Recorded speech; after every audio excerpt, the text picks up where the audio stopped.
We are so excited to see all of your faces in the crowd for this once-in-a-lifetime opportunity to have chefs Emeril Lagasse and EJ Lagasse with us today. But before we get to them, I would like to introduce you to Walt Leger III. He is the president and CEO of New Orleans and Company, which is our tourism and hospitality marketing group that really drives folks to the city for leisure, business, and meetings. Yes, sorry, I blanked there for a minute. But Walt served in the Louisiana legislature for 3 terms, and he was my representative. So I've known him for a long time, and he is a great advocate for our city and our state of Louisiana. And with that, I would like to turn it over to Walt Leger III.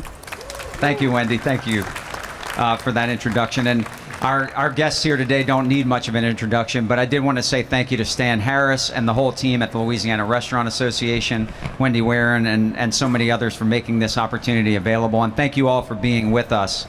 As I said, Chefs Emeril Lagasse and EJ Lagasse don't need much of an introduction, but I'll give you a little bit of one just so that the record reflects the magnitude of this gathering today. Everyone in this room, I'm sure, knows Emeril from his many, many years on the Food Network, but also for his many, many years as a major ambassador for the people of the city of New Orleans and the people of the state of Louisiana. Even though he's not a native son, he is certainly an adopted son that has championed our city and our state for decades now. And it's a real treat to be able to be with him today and his son, EJ Lagasse, for them to talk a little bit about the current state of affairs of the restaurant industry from their eyes, both locally and nationally and internationally. Also, maybe to give us some insight into some of the new things that they have going on. Of course, EJ will talk a little bit about the project that they have underway at Emeril's, the flagship restaurant. We'll also maybe hear a little bit about the fact that Emeril has a new title, the Chief Culinary Officer of Carnival Cruise Lines. Just further extending his international renown and celebrating New Orleans wherever he goes. So with that, we're going to jump in. We're going to start off with a few rapid fire questions just to kind of get started, and then we'll dig in a little bit after that. So Chef Emeril, could you share with the crowd your favorite comfort food that you would make at home on a rainy day? I would say probably a roast chicken. Roast chicken. What about you, EJ? Roast chicken's pretty good, yeah. But for me, it's like red beans and rice. You've just gotta. That's my go-to. So, I get home if I'm traveling or anything. I get home. That's kind of my thing that kind of brings me back home. So, yeah. Favorite TV series to binge? EJ, we'll start with you. I don't watch a lot of TV. I really don't. I'll plug Emeril's Cooks then. You got any up and coming shows that you'll be Emeril maybe? Cooks, yeah. It's a really lovely show on Roku. It's a great one. Why don't you tell us a little bit about that, if you can? Well, I have this is the 2nd season on Roku. Emeril Cooks as well as Emeril Tailgates. It's been a lot of fun. What's been really fun is that we're shooting it here in New Orleans, which has been great. Recently at City Park, and we start again tomorrow with a new season of Emeril Cooks. It's just been a lot of fun. When can we expect to see that rolling out? You can stream it anytime. So season 1's available now. Season 2 will be in production. This next couple of weeks, though, we're focusing strictly on Louisiana products, Louisiana purveyors, and so it's really exciting. Finally, this is the final one. Favorite thing about New Orleans? Of course, you can't say the food. It's got to be the music, or the whistle man back there. I think the people, man. I mean, look, it's the people in our industry, the people that support our industry, the people that are here visiting, the people that are here to stay for a while. You can't beat it. Doesn't get any better than that. No. Speaking of fine people, there are a couple of people that have a lot to do with Emeril being here in Louisiana today. That's Dick and Ella Brennan, of course. Chef, tell us a little bit about what comes to mind when you think about Commander's Palace, how you got started with your career here in New Orleans? Well, I came in 1982 to take over Commander's Palace. Some pretty big shoes to fill with Paul Prudhomme being the chef there and Gerhardt, and I took over really. And the thing with Ella and Dick is that they were magical people. I mean, when you truly want to define hospitality, when you really want to truly define being a great restaurateur, there's no other name that comes to mind than Ella and Dick Brennan. So they were my mentors, and being a chef was one thing, but learning how to be a great restaurateur with great hospitality and great service was another thing. So that journey, I was there for almost 8 years, 7.5 years, before I really wanted to branch out. And Ella and I were going to do something together, but she was pretty insistent on being in the French Quarter, and I really wanted to pioneer the warehouse district. And this was after the World's Fair, and there wasn't even really street lights at the time, and she thought that was absolutely crazy. But anyhow, 33 years later, Emeril's is we're just started a complete renovation after 33 years. And EJ is the chef patron now, and it's going to be fun. Can't wait. What was it that you saw in the warehouse district that made you want to be there? What, there are so many people out here that may be thinking about pursuing a dream of opening a restaurant. What did you see? What should they be looking for when they think about a place to do that? Well, I think there's a couple of things. The area felt right to me, even though there wasn't any street lights. But the space of Emeril's, when I would walk in there with the landlord, Henry and Kerry, who are still great friends and partners, and just really amazing vision that they had. The main thing was when I would walk in that space, it had heart and it had soul, and that was very important to me.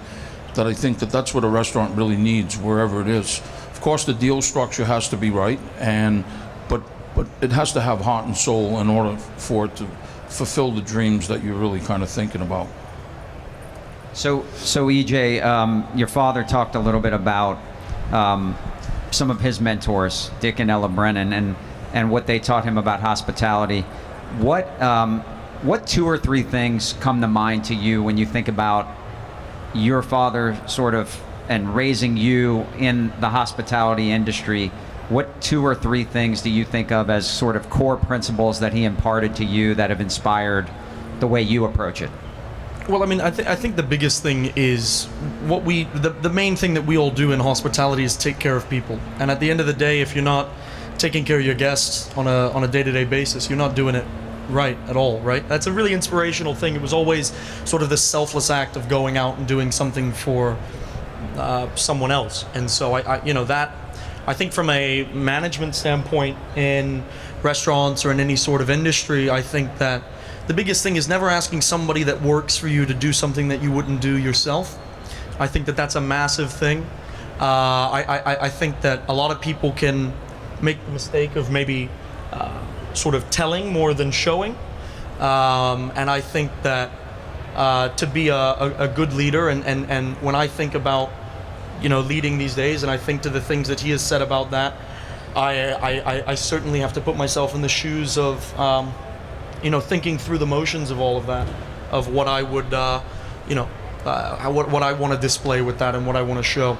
And he was always very insistent upon mentoring and developing. I think that that's the key to a lot. I think you see that a lot with different bits and pieces of the restaurant industry here in New Orleans, with all of the great programs like Cafe Reconcile and things like that, where you're really bringing in people and really shaping them up into working in your restaurant or other restaurants or things like that. And so I think that mentoring, developing, leading from the front, if you will, and then taking care of your guests, taking care of your people, those are sort of the principles that he definitely instilled in myself, and that I try to when I get up in the morning, that's my that's what gets me going. So You attended Johnson and Wales and studied there, worked in Michelin star restaurants in multiple cities around the world, right?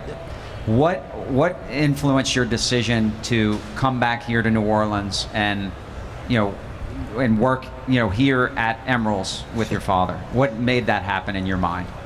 Well, it was kind of always the thing of like I wanted to always come back to New Orleans and be here, and I mean, it's such an amazing city, as everybody standing here knows. But it wasn't supposed to happen for a bit longer than it did. It was supposed to be a little later probably, and then I don't know, we just got to this point where we were just sitting in discussion, and he said, I really think that there's some fun to be had at Emeril's, and there's some things that we want to do and some things that we should do, and so it kind of developed from there, and now we're sitting on these very comfortable couches with you. Well, I guess the timing was right. The timing worked out. I mentioned to both of you that I had an opportunity to practice law for 15 years with my father.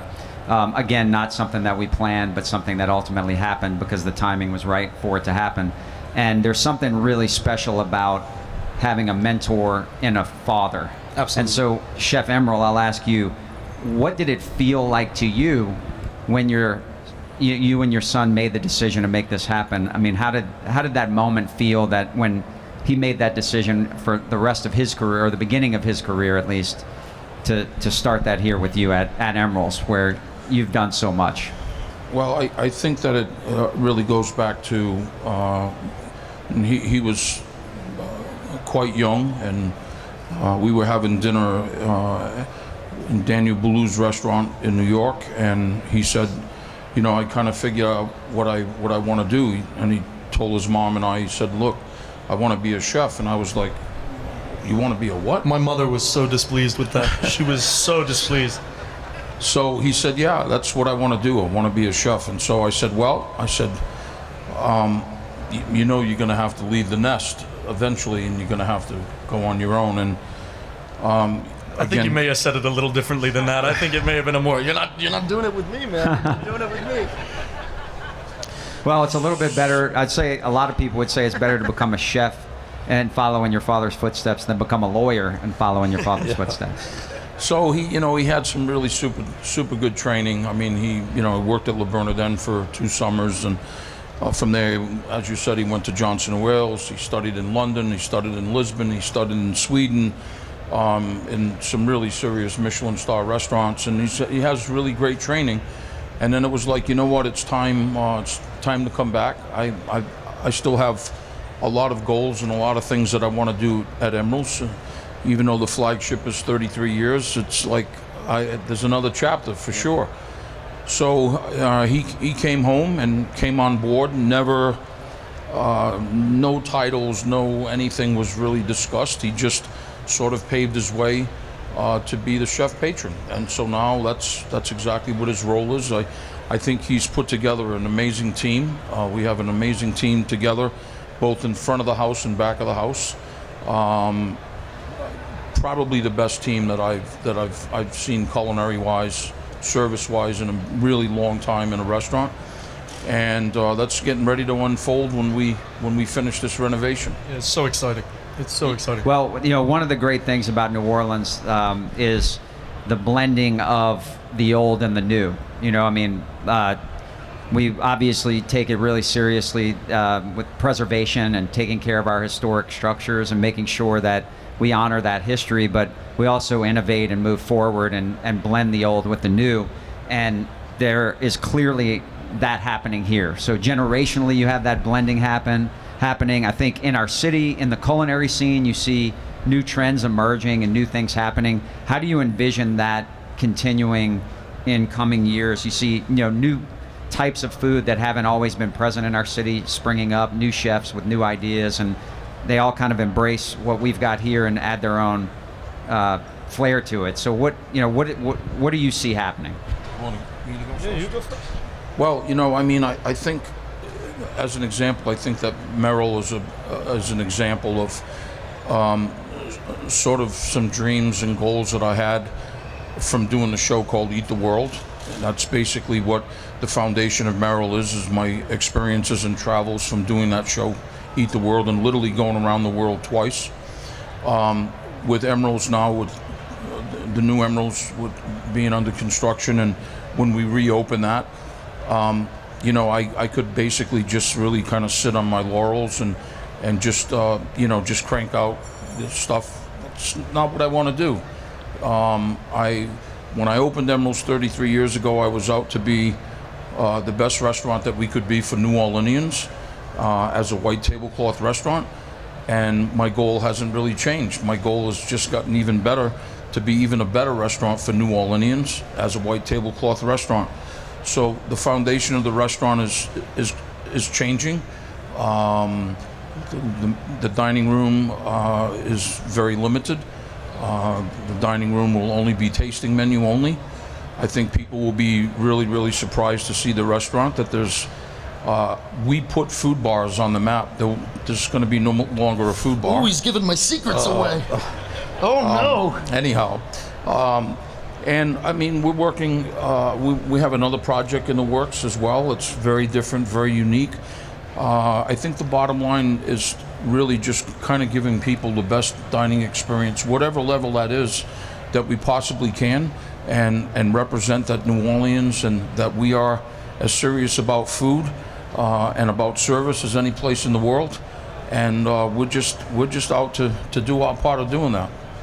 Yeah, EJ, you want to weigh in on that too, and give us some insight into the restaurant and what you have. Yeah, certainly. What you have happening Look, there. I think that there are some stunning restaurants that have opened recently in the city. I think there's some restaurants that have been around for a while that are doing new things that are incredible. I know of friends that are opening restaurants in the near future that's going to be fantastic. I think you can look at like the amazing things that are going on in restaurants like Saint Germain and Lengua Madre with Ana Castro and like that whole team. I think it's really inspiring to see new chefs be in the city. It's humbling to call myself a member of that community and get to see those people around town and go out and discuss sort of food culture in America, but also in New Orleans, and where everybody's taking cues from and things like that. And so it's really exciting. I think that with Emeril's and the way that it's changing, I mean, I went by today and walked in. I'm glad my key still worked, but it did. And I went in, and there's, absolutely nothing in the place. Everything's cut up, and there's a hole. 5-foot hole in the floor, and just, it's actually insane to have the space that I have grown up seeing be the same for so long. Walking in, and it's like, oh, that's gone now. Well, that's different. That's there. Look, the Emeril's, as he said when he opened the restaurant, he walked in the space and he felt this spirit, this sort of soul, this heart and soul of the restaurant. And I promise you that the restaurant will maintain that. And I don't want people to come in and go like, well, this is a new restaurant, I've never been here before. You want people to come in and be like, okay, yeah, that's Emeril's, no problem. But the feel, the atmosphere will be so very New Orleans, so very Emeril's. But just styled, I just want it to be a place where people can come and really enjoy an experience of eating out in a restaurant. Well, and what that means, whether it be the conversations you're having with the people that you're with, or the food you're enjoying. So it's a very exciting thing. I think that it'll be just a little bit of time now until the restaurant's done, and then we'll be back in there cooking for everybody. So it's very exciting. So can you guys share some insight into how you're going about this process of sort of blending the old and the new, thinking about where to source your ingredients? Just over there, we've got a tremendous amount of Louisiana Absolutely. Produce and other products that are being used in restaurants all over the city and the state and really the country. And are you guys sitting down with a pen and paper? Are you inspired by a memory? Are you going in with intuition and just figuring it out as you move forward about what feels right? What's that process like as you blend old and new on a menu and recipes and all of it? So I think really it's really mostly about having great product, right? If you have great product, then you can have great cuisine, right? And that philosophy of mine started way back at Commander's when we went from a total from scratch restaurant. and it's a rather large restaurant, so that was a big challenge. And then, of course, being involved, in sort of the 50, 75-mile radius of growing and raising as much local product as we possibly can. That started back then. That evolved when we opened Emeril's, and even on a bigger scale of being product driven, as much local as possible, as much farming as possible that could happen, whether it's produce or whether it's hogs, or we raised our own hogs, quail, et cetera, et cetera. I think now to shift, I think that philosophy is even getting stronger with EJ now, because that's exactly what his philosophy has turned into, being as local as, and he's been doing a lot with his team, going to farms. Well, we started a market foraging program at the restaurant. So I have like 3 people that all they do is find for produce. product. Like Yeah. that's all they do, and it's great fun because like they just walk in the restaurant with like, hey, Something we new. found these, and that's like, that's pretty good. But so we started this market foraging program, and my executive sous chef, he was at a restaurant in New York State for a while called Blue Hill at Stone Barns, which has an incredible farm. They literally just cook from the farm for the restaurant. Just like, what a dream. Can't fit a farm downtown though. So, and so we've all been developing this sort of thing. And when we were telling my dad about it, and telling about the quail we're going and that people are raising for us, and we're working with these 21 independent local farms for all this, telling us about that, he's like telling me stories from like 91. He's like, oh yeah, in May of 91, I was doing this with this bell pepper farm. I'm like, okay, like this is really, it's kind of a return to the classic in that regard. So that's really exciting. And just, sort of teeing up that always using stuff coming from the state. I don't know why we have to fly in South African langoustines when Right. you look at the Gulf shrimp that we have. It's just, that's But that's really, the spirit of Louisiana, is mixing old with new, and putting those together and moving Doing what you can with what you've got. Exactly, Right. and moving it in a very positive direction. So, I mean, we're going to continue to keep building on that, and continue to keep finding, like I was saying earlier, this next 2 weeks of shooting Emeril Cooks is really all about Louisiana products, and we have some amazing stories that we're gonna showcase with Louisiana people. Emeril, you have some other things kind of starting to pop in the city too. There's been reports of a new restaurant and the new Caesars expansion, and some other things happening. Is that something we can talk about here today at all, or reference a little bit? Talk about balancing that with, again, old with new. Oh, it's definitely going to be old with new. I mean, we're just we're going to open a little French brasserie, have some fun with that. And we have another project on the drawing board that we're trying to put that all together. So it's just, it's what I dream You're used about. to juggling, right? I mean, you've been doing this for a while. You got cookware, you've got, you've got Emeril the man and Emeril the brand, and you tend to manage those pretty well. So I guess more of the same from you, right? we've got a great team. Yeah, I we can have tell a you, great man. team, and that's what it takes to sort of win the game, is to have a great team. So. Well, the one thing that's always inspired me about this industry is how much it gives back to the community. And I know that's a big part of what you do with the Emeril Lagasse Foundation, and the families involved in that, and EJ, you're involved in that, supporting things like St. Michael's Special School and NOCA and Cafe Reconcile. What do you guys see on the horizon with the foundation continuing to get engaged in that and other things in the community?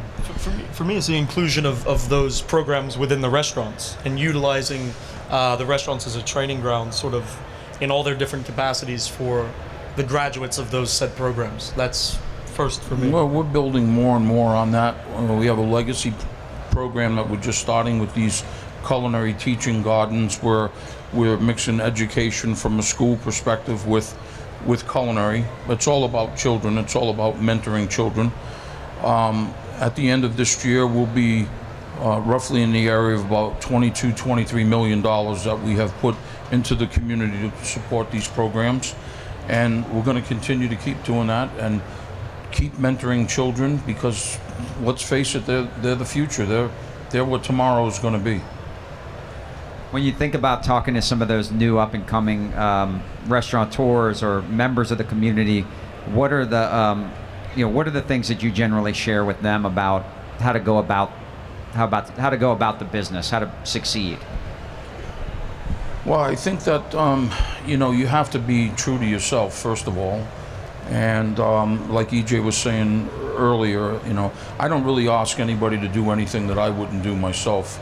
So I think it's a lot about mentoring people and teaching people. It's about, I think simplicity goes a long way, and I think that happens, like I said earlier, when you have great product and add that with simplicity, that equates to a good place. EJ?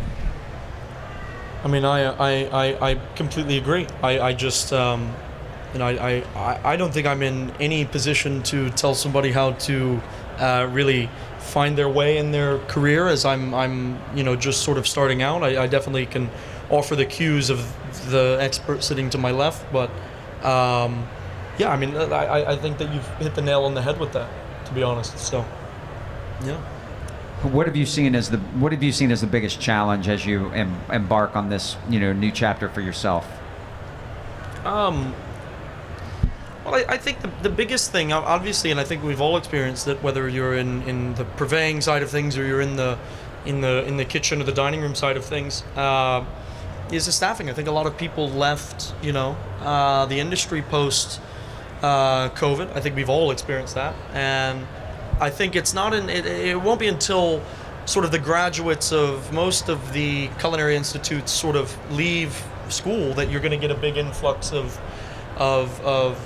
sort of that young talent coming out. And then so staffing has always been a thing. I've been very lucky at Emeril's. We haven't had that big of an issue with staffing. It's actually been quite nice, so that's good. It's very humbling to have a stack of resumes on a desk. That's a very nice thing.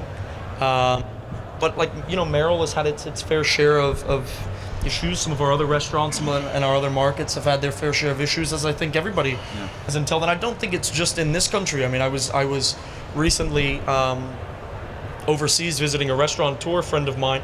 We were talking about this massive restaurant that he has in London, and he can't find. And they've had to shut for lunch services because he can't find anybody to work in the restaurant. Labor is definitely the challenge. Like EJ said, I don't know, after the pandemic, I don't know where everybody went. They're hiding somewhere. Probably in the Drago's fire truck over there, hiding somewhere or something. But that's really been the challenge. So much of anything that you do in life is about relationships, and I think in this industry, relationships matter as much as in any other. I mean, relationships with the people that you're working with, relationships with providers or with suppliers or others. I'm certain that you've gotten long-term relationships with the people that you've done business with over the years. What's the key to maintaining those and ensuring that that you can get those products that you need, get people to come through when you need them to come through? What's the secret there? Well, I think you hit the nail on the head there. It's about relationships, and it's about continually keep forging those relationships forward, not backwards.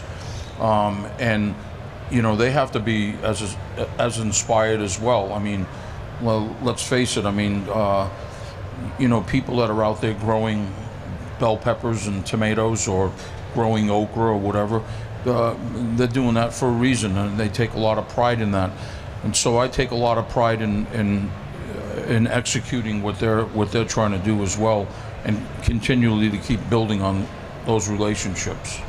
I think that, to speak on relationships with people in that sense, I think that the biggest thing is helping each other. I don't think there's a reason out there that you can't help someone in any way. If you have a connection that somebody needs, if you have a member of a network that you're a part of, that someone at your arms, within your arm's reach is trying to get a hold of you, there's no reason you shouldn't be able to pass that information on. I'm a big fan of expanding networks and things like that. I think that's how a lot of people can sort of get things done, get them done efficiently, but get them done well. And so for me, I think that it's really about in a community, it's supporting and not and not doing the opposite. I think it's really building people up and opening doors for people and things like that. Because there's definitely going to be a time where you're going to need a door open. So it's like, it's another one of the things that's so special about this industry. I mean, the restaurants, you certainly want people to come eat in your restaurant, but the community here in this city and in this state is so close-knit. The Louisiana Restaurant Association helps to build those ties, but these, the restaurateurs that I know, they help each other. They rely on each other, and though they compete, they do it in a way that is like family, and I think that's pretty special, and not always like that in every community. So we're fortunate to have it. I think at this point we might take a few questions if you guys are up for it from our guests. So if you have any, we'd be open to hearing some. Yes, sir. We got some mics in the audience. We're going to try to pass them around. So, y'all are pretty family ran, family owned, and stuff like that, as a lot of Louisiana restaurants are. Well, as y'all know, since COVID, a lot of restaurants are struggling to stay open. What do you say is the most important thing into trying to stay open in the climate of the economy and COVID and everything? Well, it's the restaurant industry, as you know. Are you in the restaurant business as well? So it's very challenging right now between the cost of goods, cost of labor, just the cost of doing business overall. Profit margins are shrunk dramatically. But I think we just got to keep pushing and keep mentoring and keep. I think keeping guests excited about the experience, about what you're doing, is very important. But also keeping the staff excited about what they're doing. There has to be a purpose and a reason, to want to wake up and do what we do, because it's not easy to do what we do. So I think that we just have to look at it and just try to be a lot smarter than we were yesterday in running the business. And to piggyback on that, I think that I might sound like a broken record here, but taking care of your people, whether that be the guests that come through the door or the people that come through the back door to start their day with you, I think that that's probably the most important thing. Your team needs to feel respected. Your team needs to feel cared for, whether that be the staff food that might cost you a bit of money to put out, but you put a staff food out because you want to be the guy that feeds his team before a shift or something like that. Whether it be that or taking care of the guests in the way that they go, okay, you know what, that was a great meal. I had a great, fried oyster salad or whatever it might be, and they took really great care of us, and they were really nice. They did everything with a smile. And I'm going to go back next Thursday when my mom comes in town, because that's that. And if that, I think that that's sort of in line with what you were saying, but hopefully those help, the local restaurants anywhere keep the door open. So, yeah. Thank you, though. All right. As chefs. Look who it is. As chefs, not as father and son, but as two chefs working together in the same building. What's one thing that the other does better than you as a chef? So I want to hear from both of you, please. You first. Awesome question. Make him go first, Ian. Well, I think that I'm just going to consider myself as a generalist. And that being a generalist, I think that you need to surround yourself with the best possible people that you can. And that's the way that I look at it, is that I'm just a quarterback. And if I don't have a great team around me, then there's no chance that we're going to win the Super Bowl. Yeah, there's so many things that's not even funny that he is just... he is incredibly... I'll be very lighthearted about this. He is incredibly good at making my team that takes everything so very seriously die laughing in the middle of service. He's very, very good at that. He's very good at... I have a very stern work face. I don't when I'm here. I make jokes with Walt, and we have a great time. but I have a very serious work face, and we'll get going in the middle of service, and he'll just walk in and say some joke, and the whole team just starts dying laughing. And I really try to keep everybody together, and I fail every time when he's in. And the only reason we fail is because I start laughing and the end of it. And so now I'm starting to think that I might be a bit too serious. So I think I'm gonna do everything with a few more laughs nowadays. And you know, but he's really good at that. He's really good at just coming in and absolutely breaking the ice. So it's a great question, Ian. Thank you very much. You keep mentioning team, so obviously that's a big emphasis that you put on. How and where do you prospect, and what specifically do you look for to know that they're worthy of working in your kitchen? So as I said, we have, I think the day we closed, and this is, I'm so grateful for this, but I think the day we closed, we had 35 or 37 resumes on the desk at Emeril's, and unfortunately I had to call all 37 people and tell them I was closing for 3.5 months, and that obviously it didn't make sense for me to hire them when I'm shut for 3.5 months. But I think that looking, you know, I think that I grew up in the restaurant. I grew up in restaurants. I think that I can smell a restaurant person pretty easily. I get it from this guy. He can sit in a room and in 2 seconds, I don't know why, I don't know how, but in 2 seconds he can be like, yeah, like that's it, or you know, maybe not. The thing for us that's really great is I'll give anybody a job. I don't mind if you went to the Culinary Institute of America or you did whatever. Okay, if you don't, I don't mind. My thing is the attitude. If you have that really great attitude, and not like that the older sort of approach to cooking attitude of just say yes and do whatever. That's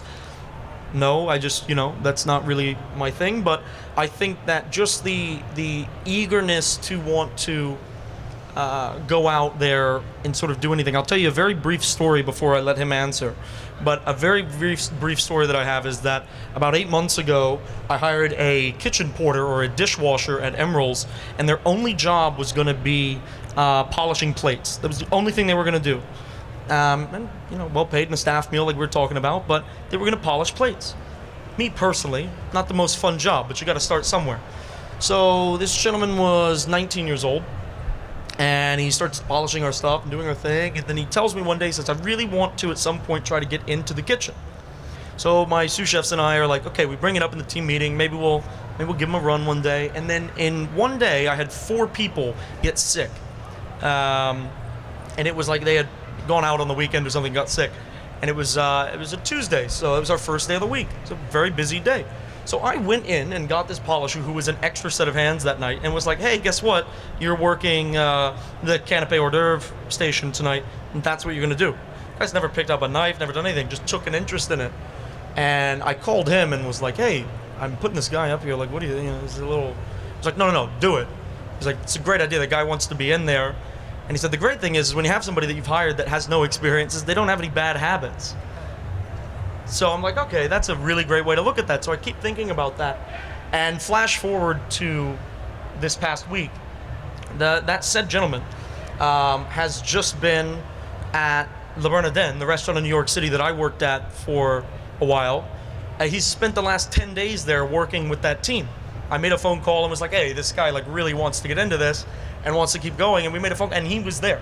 And I got a picture of all of the chefs that I used to work for with big smiles on. And my guy, who was a plate polisher 8 months ago, standing in the middle of them with a big smile on his face, with sauce all over his jacket. And I just texted him, and he's like, I thought I was going to be like, wow, man, so proud of you, that's amazing. I was just like, why'd you let your jacket get so dirty, man? We got to change your jacket. And then I said, I'm so incredibly proud of you. But for me, give anybody a chance. It has to do with the attitude. That gentleman himself had a fantastic attitude, and in 8 months' time, he's at one of the best restaurants in the United States hanging out for 10 days. So that's my thing. I think That's fantastic. Yes. Yeah, that's what it's all about. Opportunity. I think attitude is the big thing. You can teach people how to serve. You can teach people how to cook, but they have to have the right attitude. They have to have the want and the desire to want it. And I look for that first before I look at resume or I look at where you've been and how long you've been. It's really about attitude. Yeah, absolutely. I think we've got time for one more. Or two. We'll do two more. This is more of a comment, but I just wanted, you're talking about attitude. I just wanted to thank both of you guys for your attitude for us growers, the people that make the ingredients and bring them in. It's a true honor to see the respect that you give the ingredients, and Well, thanks for what you do. Seriously, yeah. thank you. And We can't do it without you your guys. so- commitment to support Louisiana fishermen and farmers doesn't go unnoticed. Cheers. Thank you. Thank you. Doc Gibbs or Martha Stewart? Doc Gibbs. God bless his soul. Well, look, thank you everybody for being here, and Chef Emeril and Chef EJ, thank you so much. You talked a lot about purpose today. That seemed to come up a lot, and you guys are obviously fulfilling an incredible purpose, and that is taking care of people. And we're all grateful for you spending some time with us today, and can't thank you enough for being such incredible ambassadors for our city and state. Thank you. So, Walt, thank you so much. Thank you all Thank for you, being everybody. here. Thank Really you. appreciate it.